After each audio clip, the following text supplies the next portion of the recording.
Bienvenidas a la clase de Parashá y de Tefilá. Vamos a empezar con la Parashá que nos compete para este próximo Shabbat. El nombre es Shelach.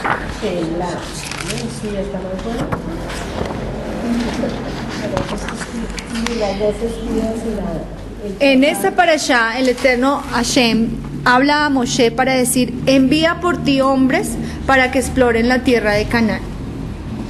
En esta parashá también se habla de las ofrendas que tenían que presentar cuando las personas cometían errores o transgresiones.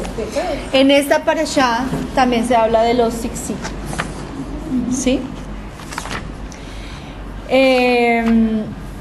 La instrucción que le da Moshe a los espías, cómo los espías se corrompen, y voy a leerles algo de un comentario de Rashi.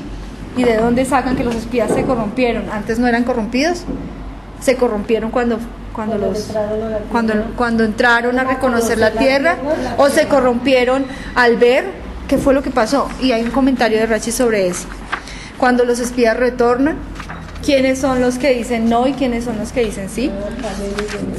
En esta parashá sucede un evento que hasta el día de hoy el pueblo sufre, que es que los judíos lloraron sin causa en ese momento, y el resultado es que ahora llorarán por una causa, y ellos llorarán por la destrucción del primero y el segundo templo, y llorarán por el exilio de las tribus, de las 10 tribus, justo 10 tribus, justo 10 espías que dijeron: no vayan, no vayamos.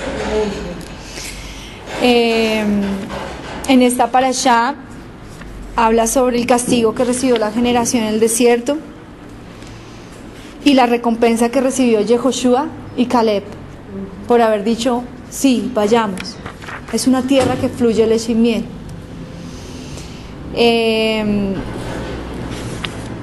Como les decía, en esta parashá habla de la separación de la porción de la masa del halá, de lo que hicimos hoy, Baruch Hashem. Hay una parte que me gustaría entrar, y es de tener cuidado. Dice aquí el título: de tener cuidado de no entrar con aquellos que menosprecian las palabras de Hashem. Y dice, ¿qué es menospreciar las palabras de Hashem? ¿Y qué significa cómo identificar los que menosprecian las palabras de Hashem? Y por lo menos en el Midrash dice, ahí cita unos puntos que quiero llegar allá. Y en esta parashá, como ya les dije, habla sobre la misma de fijar los tzitzit, los flecos. Está acá. Y ahí termina. ¿Están listas? Sí. Entonces vamos a empezar un poquito con lo que fue la entrada, el envío de los espías, según lo que dice Rashi, y luego saltamos a otro tema, pero más o menos con lo que les acabo de decir, ya ustedes saben el contexto de lo que vamos a hablar en esta parashá. Y ya pueden estar preparadas un poquito de lo que va a ser el próximo estudio en Shabbat. Según la traducción de Rashi, cuando dice envía por ti hombres, dice por qué razón fue justapuesta la presente sección que habla de los exploradores que calumniaron la tierra de Israel, y la une con la sección de Miriam. Reciente terminamos la parashá, ¿recuerda? Sí. ¿Qué fue lo que le pasó a Miriam? Pues le dio lepra. ¿Le dio fría? ¿Por qué? Por la ataque contra Moshe. Bueno, digamos en lo general, y uno dice, sí, tuvo razón, era la verdad, o no tuvo razón, realmente ya no quería decir eso. Sí. Y llegábamos a la conclusión el domingo, algo muy lindo que Ritka comentó, y que ella da un comentario que podía afectar, hablábamos entre todas, ¿afectar qué? Una relación matrimonial. Y dice que Hashem defiende tanto el matrimonio, que precisamente en la parashá anterior hablábamos de la mujer Sotá, donde su nombre estaba dispuesto a ser borrado con tal de proteger la shalom de una casa. Y entonces y ahí decíamos, qué cuidado tenemos que tener, que Hashem mismo pelea por los matrimonios, por la unión de un hogar. Que él no tolera un comentario que se haga para que una pareja se divida, Haz Shalom. ¿Cierto? Sí. Que tú comentabas que realmente ella no quiso decir nada malo, sino que había una insinuación de algo que ella escuchó y quiso decir, pobrecitas las mujeres, ¿cierto? Ahora también se van a separar porque sus esposos se van a elevar, bueno, lo que haya sido, pero realmente un comentario que podía afectar un matrimonio. Y de ahí hay mucho, pero lo que nos dice aquí es, Rashi dice, ¿por qué razón viene ese contexto de Miriam? Y ahora, como si el pueblo no hubiera aprendido de hablar mal o de hacer la shonjara, hacen la shonjara de la tierra. ¿Por qué? Dice, ¿acaso no aprendieron la lección? No. Sí, dice aquí, a la sección que habla de Miriam, porque ella había sido castigada a causa de la calumnia que dijo de su hermano Moshe, y estos malvados vieron el castigo. Mira cómo lo dice Rashi, estoy leyendo directamente la Torah con Rashi. Y el castigo infligido a ella, pero aún así no asimilaron la lección. ¿Ok? Por eso está diciendo, ¿cómo es que viene de un contexto donde hay un juicio? Porque dice que Miriam la sacaron del campamento por esa transgresión, por 7 días. Entonces, hay una expresión donde dice en el verso 2, envía por ti hombres para que exploren la tierra de Canaán, que yo entrego a los hijos de Israel, a un hombre por cada tribu de sus ancestros, enviará a todos líderes entre ellos. El comentario de la traducción de Rashi dice que Shelach Leja, envía por ti, es decir, conforme a tu parecer, como si estuviera insinuando a Moshe, yo no te ordeno hacerlo. Cuando dice aquí el verso 2, envía por ti, es como si Hashem le estuviera diciendo, hazlo tú, yo no te ordeno que lo hagas. Tú decides. Si tú quieres, envíalos. Envía por ti, si tú quieres, envíalos. Hashem le dijo esto porque los israelitas vinieron ante Moshe y dijeron, enviemos hombres delante de nosotros para explorar la tierra, como se declara. Entonces todos ustedes se acercarán a mí y dijeron, enviemos hombres delante de nosotros para que exploremos la tierra. Y Moshe consultó al respecto con la presencia divina. Y entonces Hashem le dice, ¿por qué quieren enviar exploradores a la tierra? Es como, yo les voy a dar este regalo, ¿por qué dudan de mí? ¿Por qué necesitan ver con sus ojos que lo que yo les estoy diciendo es cierto? Es cierto. Y muchas veces nuestra emuná, nuestro servicio a Hashem es por la vista, ¿no? Si yo veo, ahí sí creo que Hashem lo va a hacer. Veo la sanidad y ahí sí creo. Entonces el pueblo está pidiendo que envíen exploradores. Yo ya les he dicho que la tierra es buena. Como se declara, yo haré subir de la aflicción de Misraín a la tierra de Cananí, a una tierra que emana ¿qué? Leche y miel. O sea, él ya les había dicho, y los sacaré y los llevaré a una tierra que emana leche y miel. Entonces, ¿por qué quieren enviar exploradores?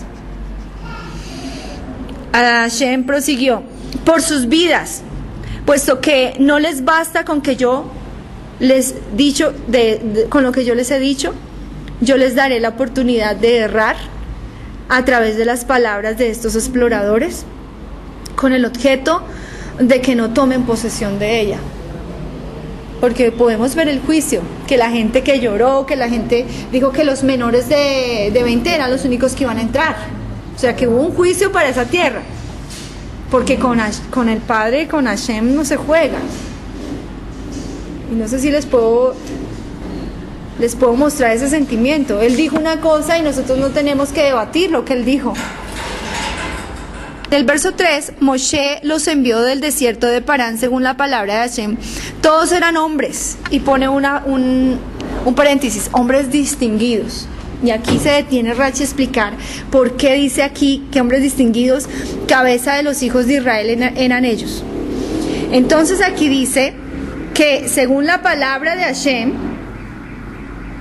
Moshe los envió al desierto de Parán según la palabra de Hashem. Aquí esta expresión significa con el permiso de él. A diferencia de otros versos, aquí la frase al no debe entenderse en el sentido de que Moshe envió a los exploradores por mandato de Hashem, ya que en ningún momento Hashem ordenó enviarlos de su propia iniciativa, como Rashi lo indicó anteriormente, ¿cierto?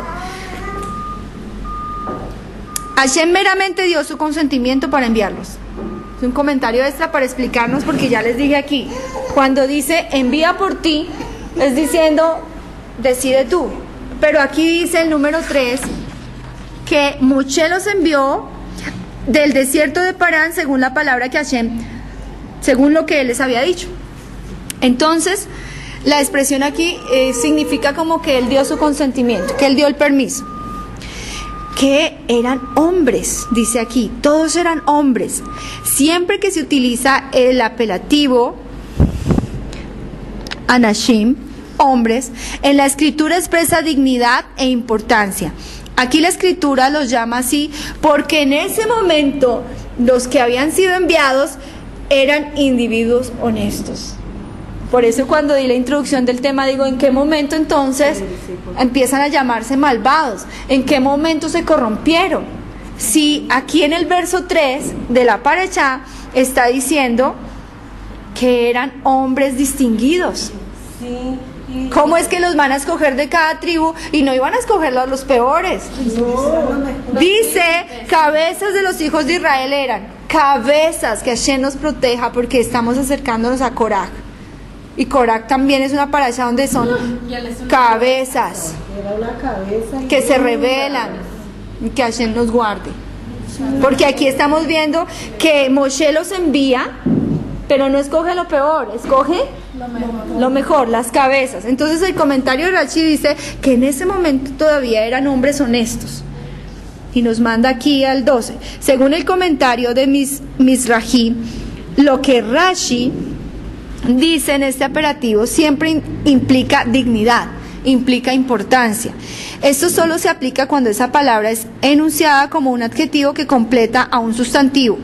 En este caso la Torá ya dijo en el verso y eran hombres, por lo que enfatizarlo de nuevo solo puede indicar que la palabra hombres no describe su género sexual, que esta parte aquí no está hablando de que sí, envió a hombres, no a mujeres, no, está indicando algo más. ¿Qué es lo que está indicando? Dice que esta descripción habla de su talla moral. Es semejante como en el español se dice de alguien es todo un hombre. Y esa frase es de las mujeres, ¿no? Entonces uno dice, este sí es todo un hombre. Y todo un hombre no significa que tiene, no, sino que es completo, que en su conducta, en su respeto, en su educación, en su comportamiento, uno dice, es todo un hombre.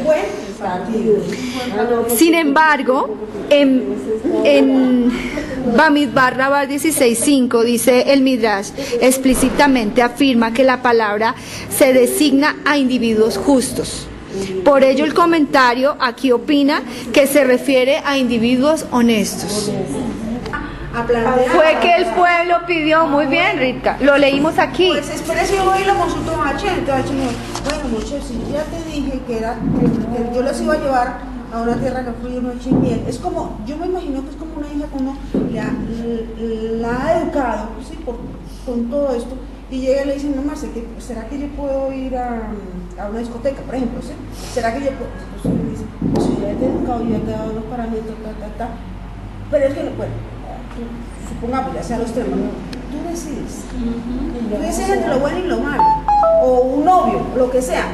Bueno, pues ya te he dicho lo que usted ha criado, te he hecho los parámetros, tú eres la que decide. Y es que así se enfrenta uno con las hijas. Y está ese sentimiento de Hashem que lo hablábamos aquí, pero yo ya les dije, Tú sabrás que sí, si no fue suficiente lo que yo les dije, los voy a dejar que, ¿se recuerdan que lo leímos aquí?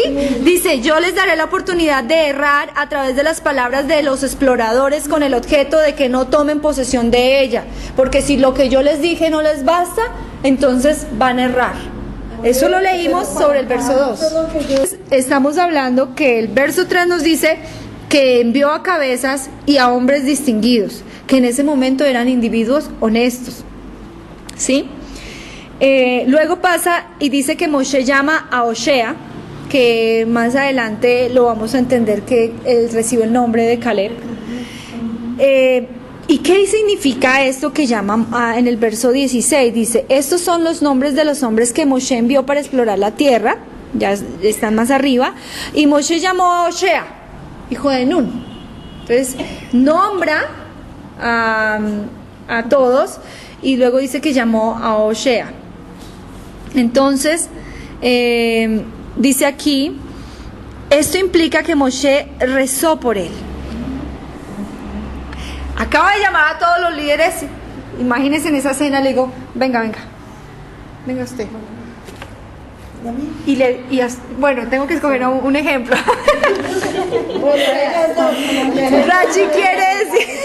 Rachi quiere decir que el hecho de cambiarle el nombre y llamarlo, Rashi dice que el llamarlo Yehoshua implicaba que Moshe, en efecto, había rezado por él.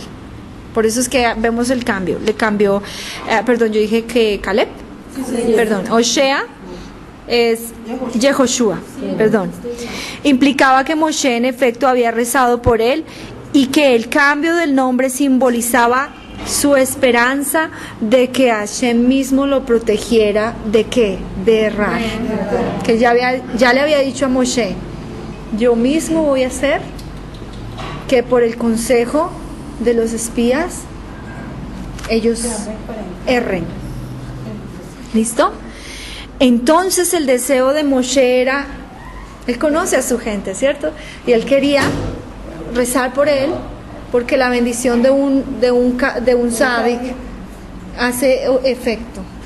Hoy leíamos a los niños una historia de 3 rabinos que iban siempre pidiendo, estaba Rabino Akiva, Rabino Yehoshua y Eleazar, y ellos sí eran los 3 grandes de la generación, y salía a una ciudad que se llamaba Antioquía y fue a pedir sedaká para los pobres de Eretz Israel. Y cuenta la historia que había un hombre que se llamaba Abba, no recuerdo ahora el apellido, y él era un hombre rico y tenía muchas posesiones, y cuando venían esos 3 rabinos él era generoso y daba dinero para la sedaká, daba mucha sedaká.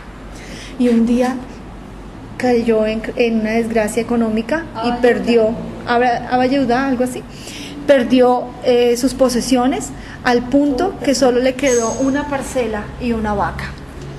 Cuando él escuchó que venían los rabinos, estoy hablando de esta historia para que vean la importancia de una bendición de un sádic, llegaron los rabinos, él se entristeció mucho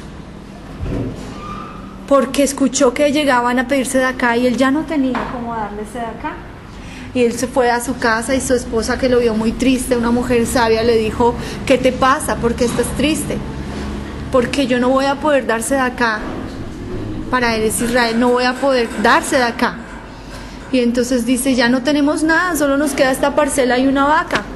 Y ella dice, pues hagamos una cosa, vende la mitad de la parcela. Pero ¿cómo, mujer? ¿Cómo nos vamos a quedar con media parcela? Vende la mitad y das eso para sedaká y nosotros nos quedamos con media. Y dice que la alegría del hombre fue tanta que fue y la vendió, y con lo que vendió fue a dar sedaká a los 3 sabios.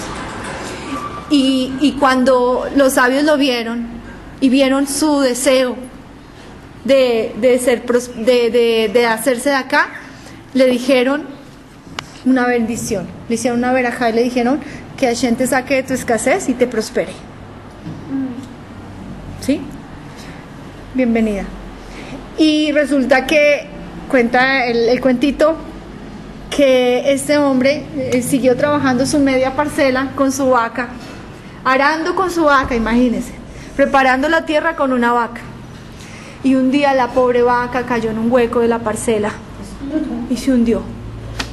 El hombre dijo, media parcela, ya no voy a tener ni una vaca para... Abba, fue con todas sus fuerzas tratar de sacar la vaca del hueco.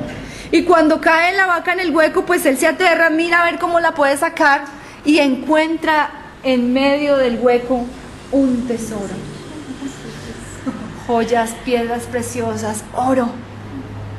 Se hace rico. Y entonces con eso construye, dice que Hashem lo prosperó tanto que construye muchas casas, camellos, animales, tenía muchas cosas ahí. Y entonces volvieron los 3 grandes rabinos de la época y querían saber de él, qué había pasado con él. Y cuando llegaron a su palacio. ¡Wow!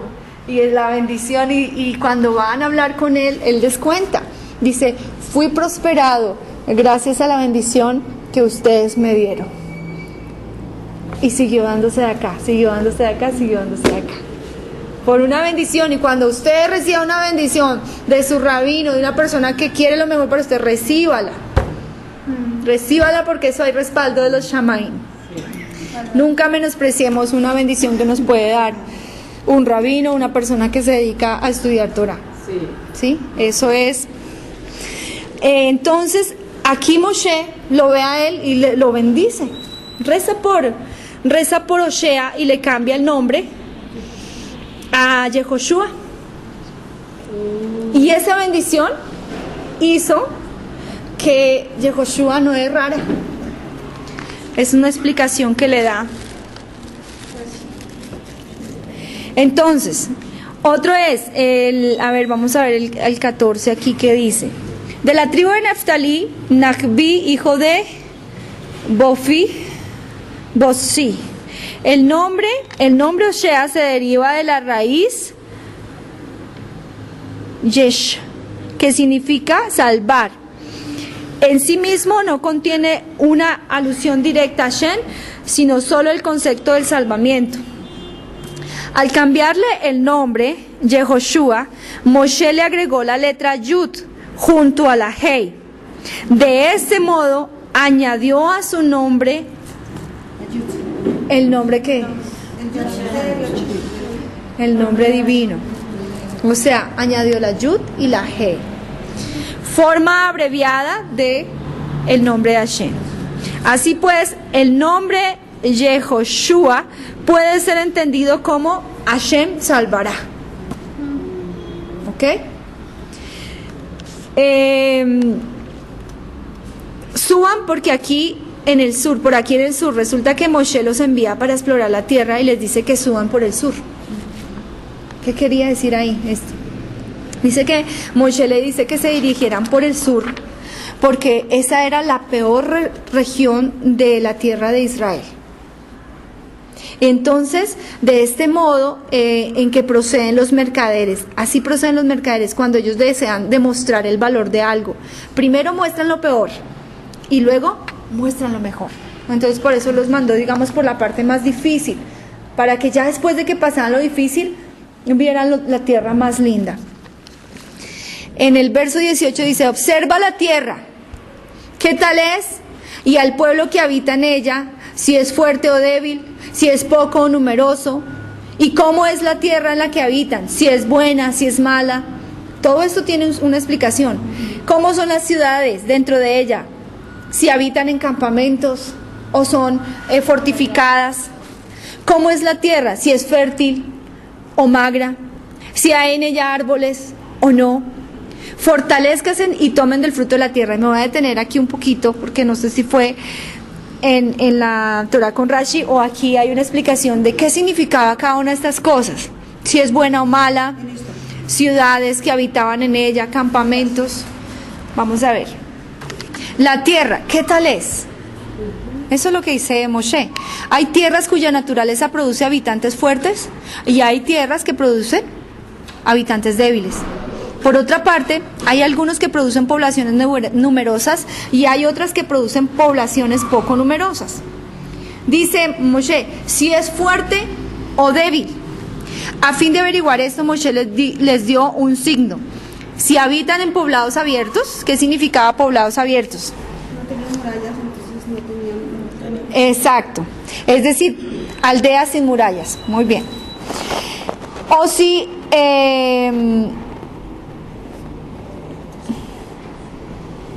o si habitan en fortalezas, ¿sí? Con murallas.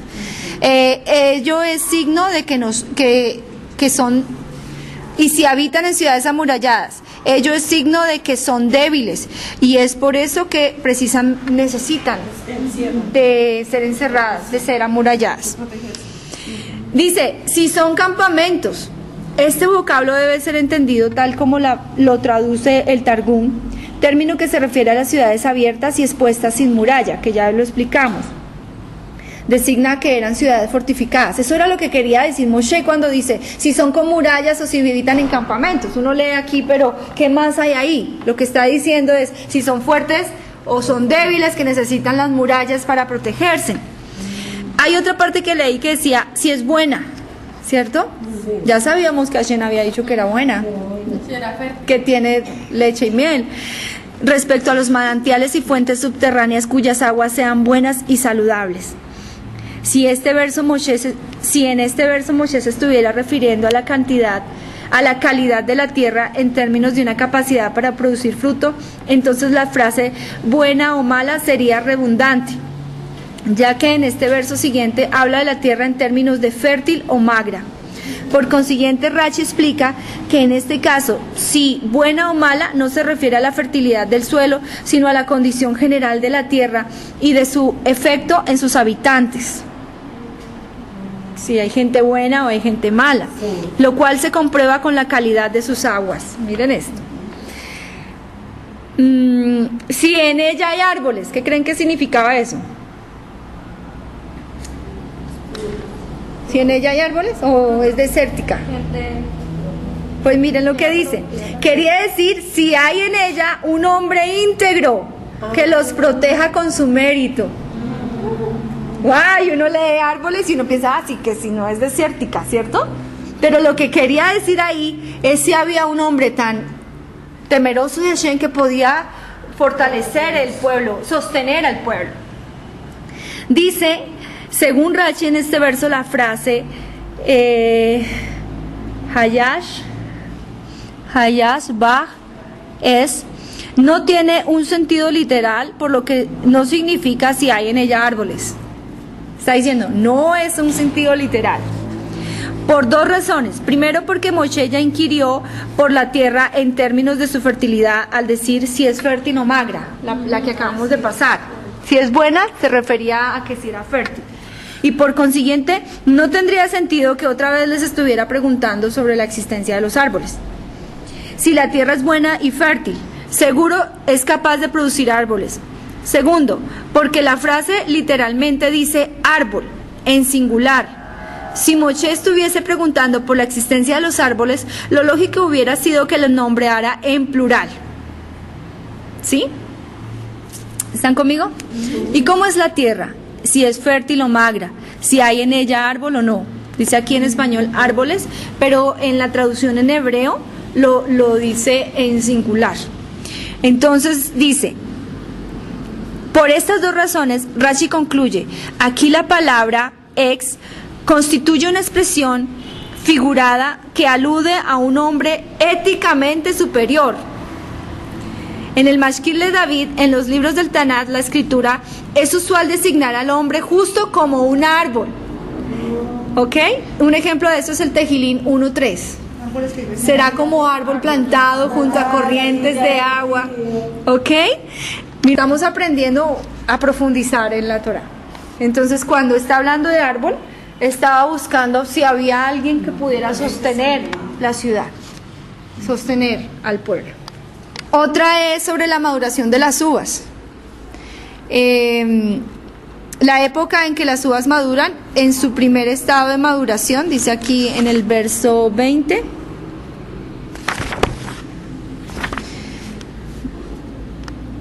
En el 21 dice, ellos subieron y exploraron la tierra desde el desierto de Sin hasta Rehob, llegando a Hamán. Desde el desierto de Sin hasta Rehob, llegando a Hamán, ellos marcharon siguiendo las fronteras de la tierra de Israel a lo largo y a lo ancho, siguiendo una trayectoria en forma de gama invertida. Gama es la tercera letra del alfabeto griego. La trayectoria se asemeja a una gama y es como, si la pudieran ver, la voy a dibujar aquí, es como una L al revés. Eso dice que es gama. Entonces dice que ellos fueron en esa dirección, como una gama.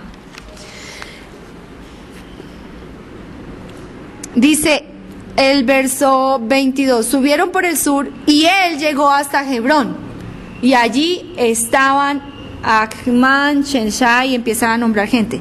¿Quién llegó hasta Hebrón? Y él llegó hasta Hebrón. Caleb solo fue allí y se posternó sobre los sepulcros de los patriarcas en Hebrón. Y dice aquí, Abraham, Isaac y Jacob, y sus esposas, Sara, esposa de Abraham, y Ritca, esposa de Isaac, y Lea, esposa de Jacob. Porque como sabemos, Rachel, ella muere en el desierto y ella no fue sepultada con Jacob, sino en el camino de Efrat. Entonces, ¿quién se quedó ahí para...? Dice aquí, se posternó sobre los sepulcros de los patriarcas para rezarle a Shem que le ayudase a no dejarse llevar de sus colegas para informar parte del consejo. Y por eso vemos que se declara en referencia a Caleb: y a él yo entregaré la tierra que piso. Y también está escrito, a Caleb le dieron Hebrón. Y aquí hay muchos comentarios sobre esto. El verso afirma que Caleb recibió Hebrón. Ello fue en cumplimiento de la promesa divina que anunció a Hashem en Devarim 1:36.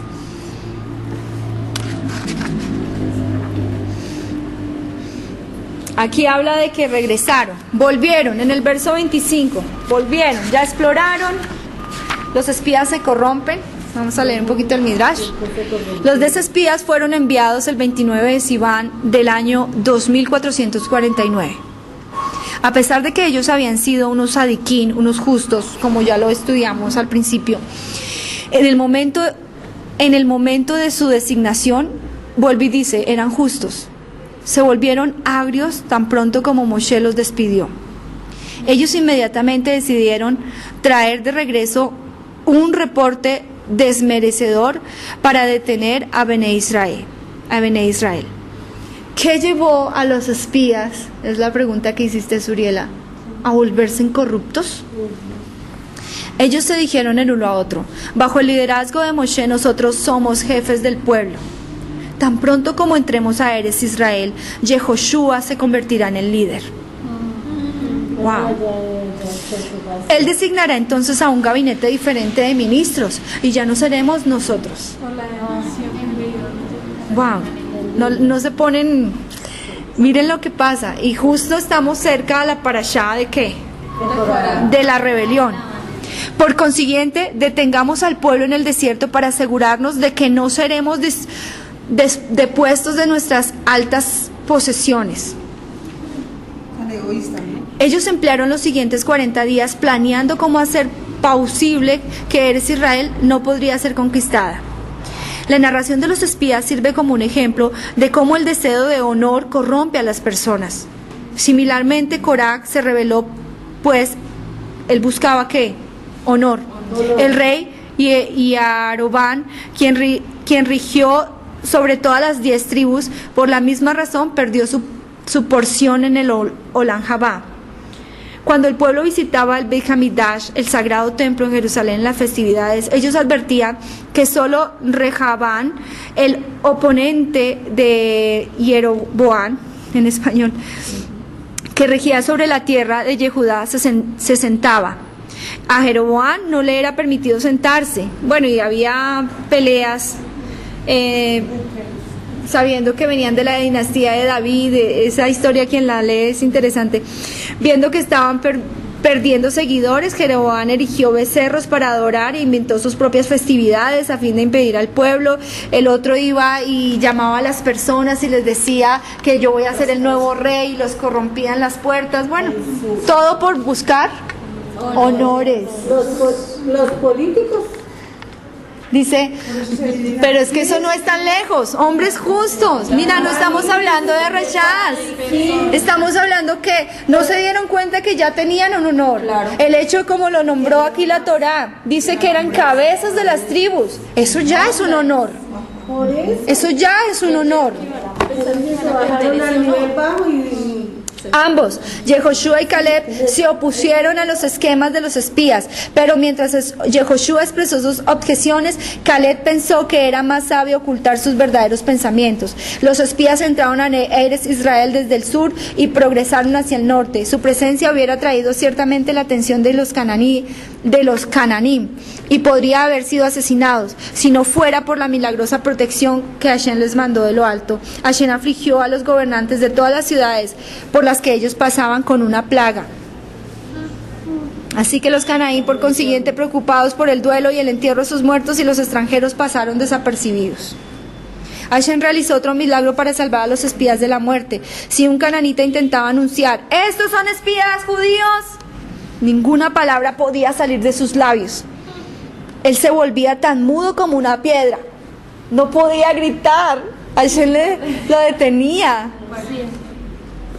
Los espías entraron a la vecindad de Hebrón, donde la cueva de Macpela está ubicada, pero tuvieron temor de ir allí para orar. Era sabido que había gigantes en aquella área. ¿Solo quién? Lo acabamos de leer. Caleb. Ignoró el peligro y se fue a visitar ¿a qué? Los sepulcros de sus antepasados, de sus patriarcas. Por consiguiente entró a la cueva para orar, y la Shekinah, la presencia divina, entró junto con él para informar a los antepasados del tiempo que había llegado para sus descendientes de conquistar la tierra. Así es, vamos a conquistar la tierra, ¿sí? Dice aquí, para resumirles, esto es para estudiar toda la semana. Cuando ellos arribaron, Caleb recordó a los otros que Moshe los había instruido a traer de regreso algunas suculentas frutas de Eretz Israel, y los espías rehusaron porque no estaban interesados en demostrar ninguna productividad de la tierra.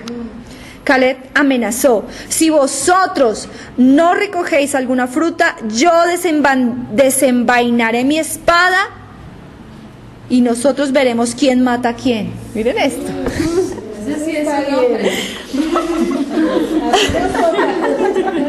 Familiarizados con el coraje de Caleb, mira, aquí nos muestra un poco, y su tremenda fortaleza física, los espías obedecieron. No obstante, escogieron frutas monstruosas, excesivas de tamaño, a fin de decir al pueblo más tarde que un país que produce tales frutas extrañas era extraño y gente ordinaria no podía sobrevivir allí.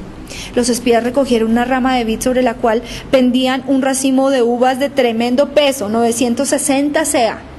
8 personas fueron necesarias para transportarla.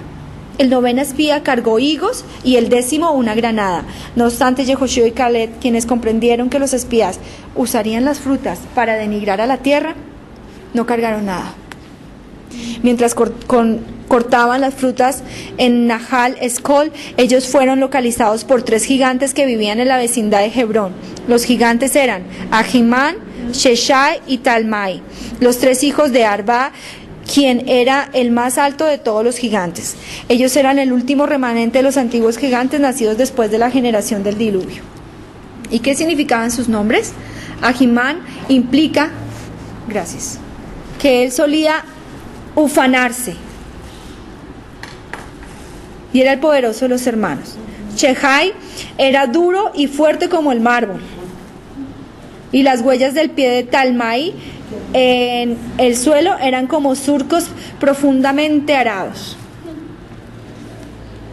Cuando los gigantes se acercaron, todos los espías se desmayaron, excepto Yehoshua y Caleb, quienes se habían fortalecido a sí mismos con su fe en Hashem.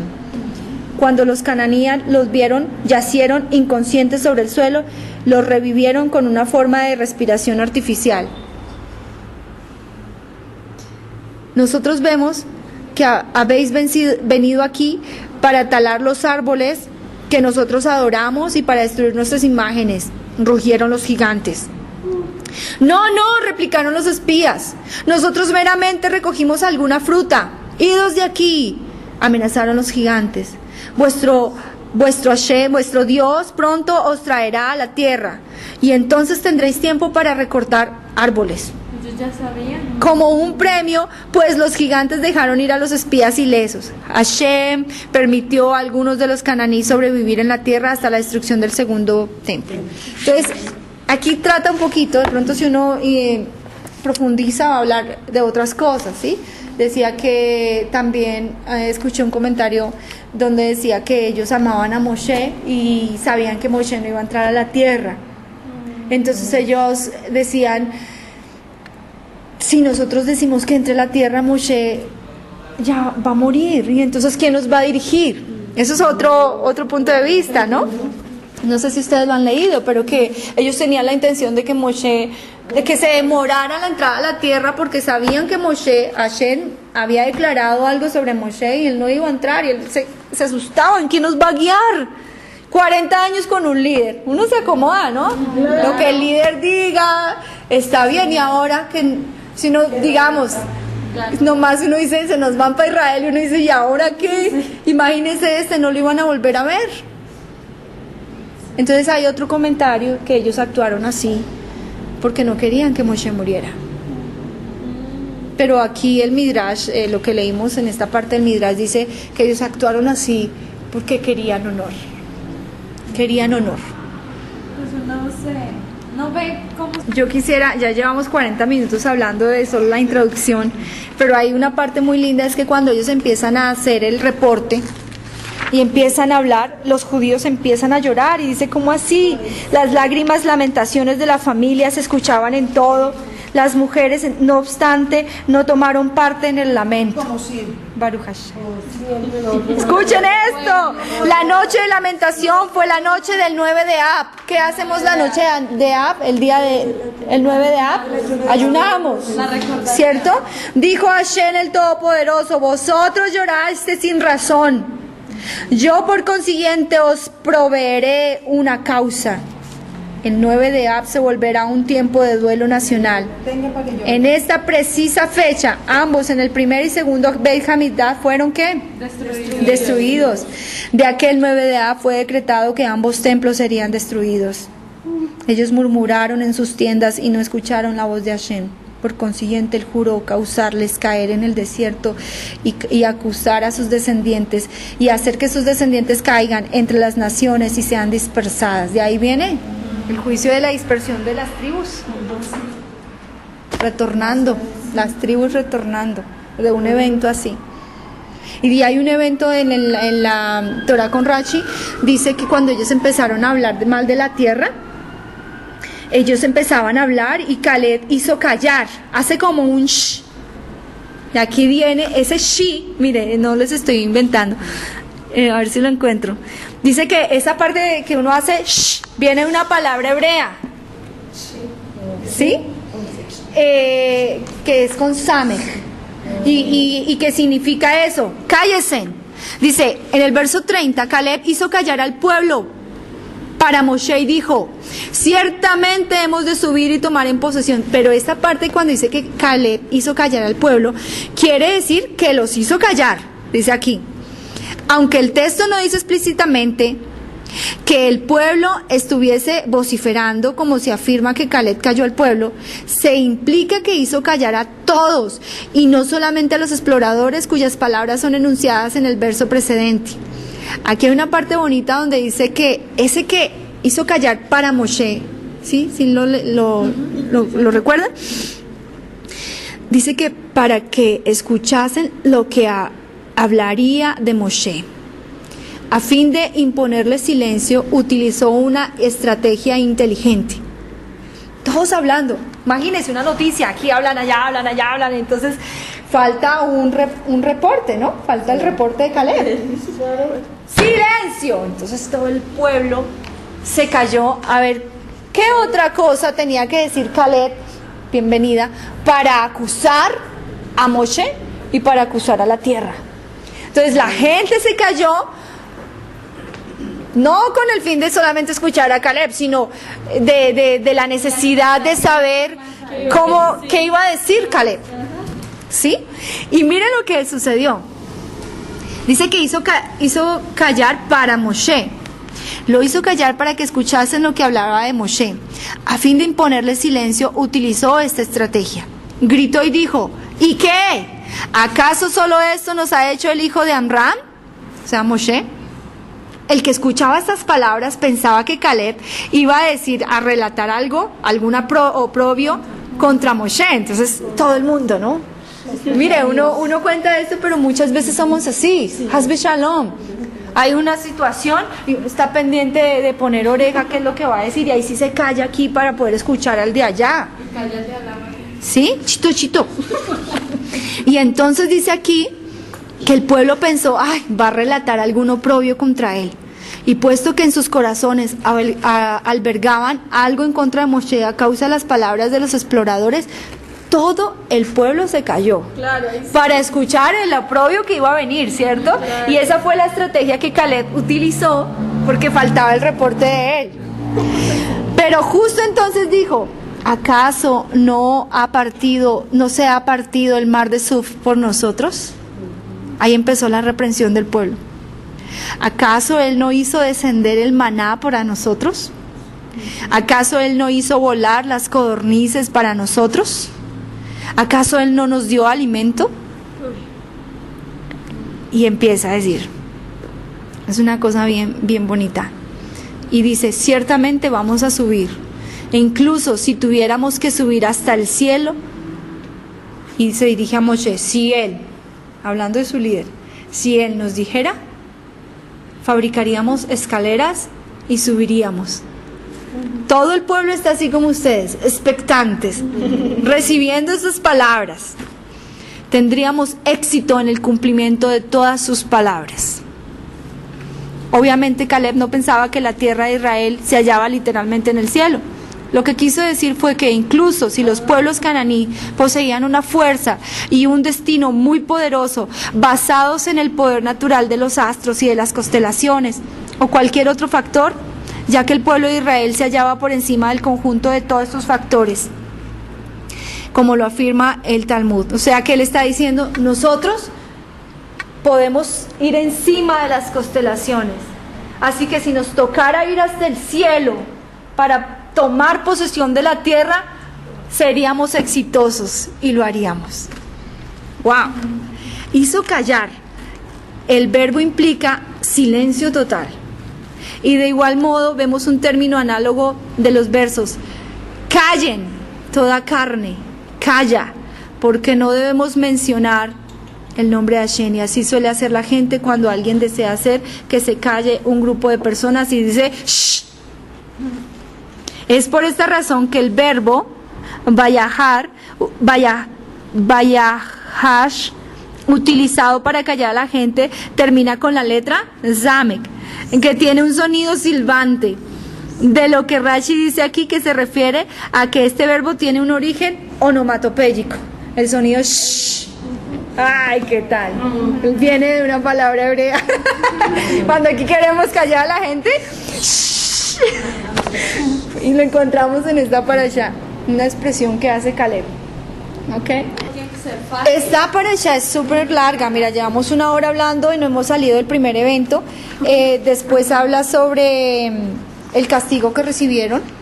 Vemos que ellos fueron enjuiciados y que su generación, menores de 20 años, no pasaron, pero que Caleb y Yehoshua entraron. Que eso hubieran podido entrar en 3 días. Ahí le faltaban 3 días para entrar. Pero por lo que pasó, en esta parasha es donde vemos un episodio de la violación de Shabbat. Y especialmente, ¿recuerdan cuando el hombre va a cortar leña? Va a buscar leña. Y Moshe dice, ¿qué hago? Y él consulta a Hashem y Hashem le dice que él tiene que morir y ser apedreado delante del pueblo. Porque la violación de Shabbat. Esto es una introducción al tema de no menospreciar o no ser cuidadosos de no estar con aquellos que menosprecian la palabra de Hashem. La Torah dice que un adorador de ídolos es el que menosprecia la palabra. Por añadidura, nuestros sabios enumeran un número de ofensores que son rotulados como menosprecian la palabra de Hashem. Si un judío comete estos pecados deliberadamente, es severamente castigado. Por consiguiente, vale la pena tomar precauciones para saber si está la persona incluida en esta categoría o no. Los siguientes son ejemplos de aquellos que menosprecian la palabra de Hashem. Estoy entrando ya en pues adelantándome. Es importante que la lean, está bellísima, como todas las parashá, donde este hombre menosprecia y dice que él va a buscar leña. Y el castigo de este hombre es la muerte. ¿Ok? ¿Puedes repetir eso? Está muy bonito. Que ellos ya no iban a entrar a la tierra Sí. y que iban a morir en el desierto, tenían que seguir cumpliendo la ley de Hashem, los estatutos que él había implantado. Entonces ese hombre, para recordarlo, entregó su vida. Dijo, voy a trabajar el Shabbat porque sé que voy a recibir mi castigo. Y el ellos pueblo ellos verá. van a ver con sus ojos que no se va a quedar así y que tengo que pagar por ello. Esa fue la enseñanza. Inmediatamente después de ese evento, ¿qué sigue? ¿El mandato de qué? De los Sixí. Recordar. Y dice los Sixí, para que recuerden los mandamientos. ¿Ves cómo lo une? Por eso digo que tu comentario está excelente. ¿Por qué? Porque el hombre recibe el castigo. Es cortitico, de la vida. Los hijos de Israel estaban en el desierto cuando hallaron a un hombre apilando leña en el día de Shabbat. Dice que lo advirtieron de que ese acto estaba prohibido en Shabbat, pero aún así él no dejó de apilar leña, incluso después de que lo hallaron y le hubieran advertido. ¿Qué se dice sobre este verso? Dice que este verso no dice que lo hallaron después de haber recogido, sino que recogiendo, en presente, expresión que denota un acto que se realiza continuamente. Esto implica que le advirtieron de la naturaleza prohibida del acto, pero aún así él no quiso hacer caso. Entonces recibe la pena de muerte por violar el Shabbat y ya había sido prescrita. La Torah dice, guardarán el Shabbat, pues es santo para ustedes. Todo el que profane ciertamente morirá, pues todo el que realice una labor en ese día, esa alma será cortada entre el pueblo. Entonces lo que está diciendo Dianita es que de alguna forma él entregó, es otro punto de vista, ¿no? Es otro, que de alguna forma él vio al pueblo tan resignado de que no iba a entrar a la tierra, que dijo, bueno, voy a demostrar que Hashem todavía está aquí presente. Y que inmediatamente, porque el juicio es ciertamente morirá ese hombre, lapidándolo con piedras, toda la asamblea fuera del campamento. Entonces toda la asamblea lo sacó fuera del campamento, lo lapidaron con piedras y murió, como Hashem lo había ordenado. Y luego inmediatamente le dice a Moshe, hagan para ustedes, para los hijos de Israel, los flequillos de azul, y recuerden todos los mandamientos, porque el valor numérico del vocablo en Sixit asciende a 600, y añadiendo 8 por 8 hilos y 5 por 5 mudos, que en total es 613. Es por esta razón que el precepto de los Sixí especialmente alude a todos los mandamientos de la Torá.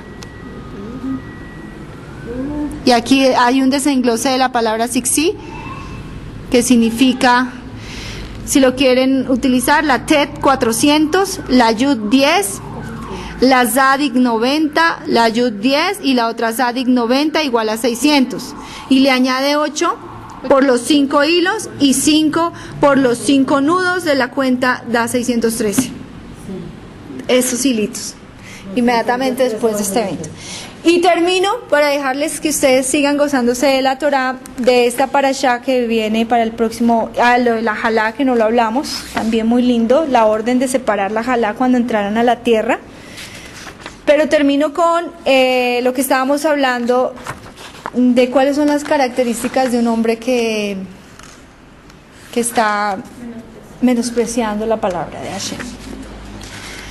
Quien recita el Shema u otras palabras de Torah en un lugar que no está limpio, menosprecia la palabra de Hashem. Un maestro de Torah que deliberada malinterpreta una halajá enseñándola no conforme con su verdadero significado, está menospreciando las palabras de Hashem.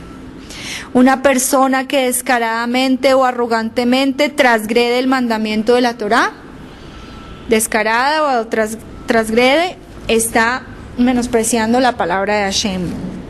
Quien es capaz de estudiar Torah, pero en lugar de eso se ocupa en otras cosas ociosas, él ignora la importancia vital de la Torá y la está menospreciando.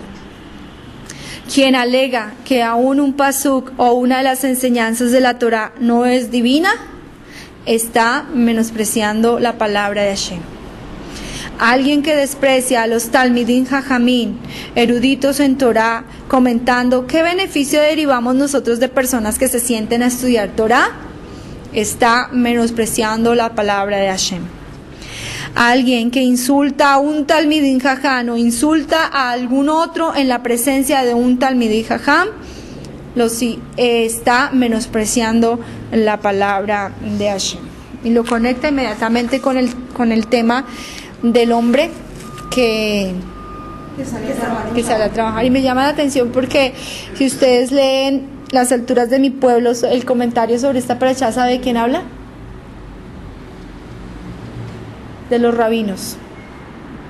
Y dice que porque hay tantos y tan diferentes rabinos, y porque unos fuertes y unos más débiles, y porque unos de pronto más estrictos, otros más amorosos. Si ustedes leen el comentario de esta semana para esta parashá, habla de eso y pone un ejemplo, que si usted siempre va a un restaurante y le sirven siempre la misma comida, ¿cierto?, se va a cansar. Pero que por eso hay diferentes restaurantes, porque a usted le gusta la comida vegetariana, a otro le gusta la comida de esta tradición, todo kosher, pero de diferentes sabores, y que así son nuestros rabinos. Y que la persona, dice el comentario de las alturas de mi pueblo, debe seguir a su rabino y estar con el rabino del cual aprende y el cual es para esa persona. Porque si usted necesita un rabino que sea fuerte, no puede estar con un rabino que sea muy débil.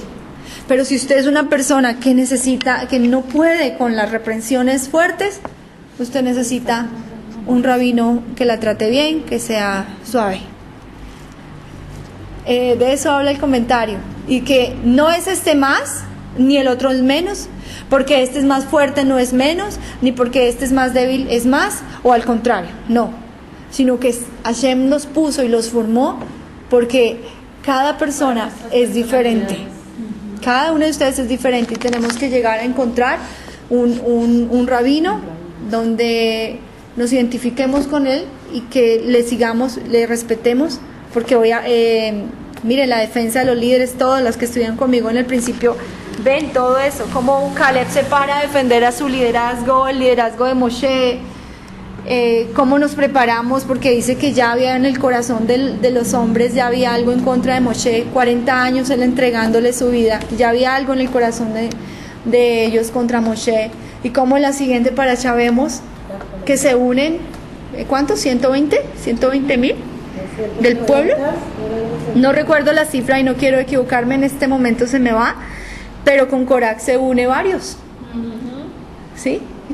Porque de pronto no se identificaban con su líder o porque estaban buscando el honor que vimos hoy, el honor que dañó a estos hombres justos, a estos líderes de las tribus, los dañó la búsqueda de su propio honor. Bezrat Hashem, que la parashá Shelach nos ayude a ver nuestra condición hoy y a limpiar nuestro corazón de cualquier búsqueda de honor, de apartarnos de cualquier sentimiento que menosprecie la Torá, que menosprecie los mandamientos, y recordar todos estos eventos tan lindos que les dije al principio de lo que habla nuestra parashá. El tiempo es corto, desafortunadamente, pero hemos llevado ya 1 hora, justo.